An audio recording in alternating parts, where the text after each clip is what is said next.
Talent partnership স্কিমের অধীনে ৩ million ইউরোর ঋণ সহায়তা চুক্তি স্বাক্ষর করেছে বাংলাদেশ ও ইউরোপীয় ইউনিয়ন।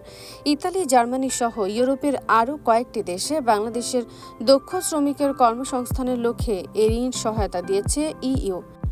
সম্প্রতি ইইউর রাষ্ট্রদূত চার্লস হোয়াইটলির গুলশানের বাসায় এই ঋণ সহায়তা সংক্রান্ত চুক্তি সই করা হয়।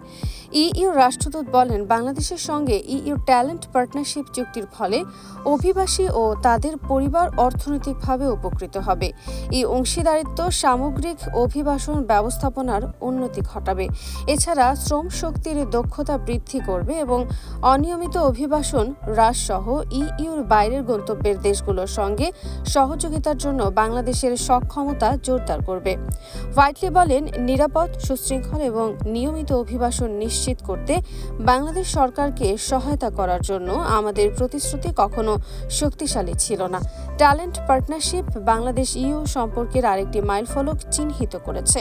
এটি করার ফলে টেকসই প্রবৃদ্ধি বাড়াবে এবং ইউরোপে শ্রমবাজারের দক্ষ কর্মীর চাহিদা পূরণ করবে।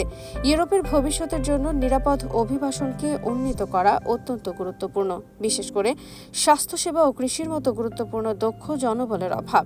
এই ঘাটতি পূরণ করতে ট্যালেন্ট পার্টনারশিপ গুরুত্বপূর্ণ ভূমিকা পালন করবে। প্রসঙ্গত, ইউরোপীয় কমিশন বর্তমানে 5টি দেশের সঙ্গে ট্যালেন্ট পার্টনারশিপের অধীনে নিরাপদ ও দক্ষ অভিবাসন নিয়ে কাজ করছে। দেশগুলোর মধ্যে রয়েছে মিশর, মরক্কো, তিউনিসিয়া, বাংলাদেশ এবং পাকিস্তান।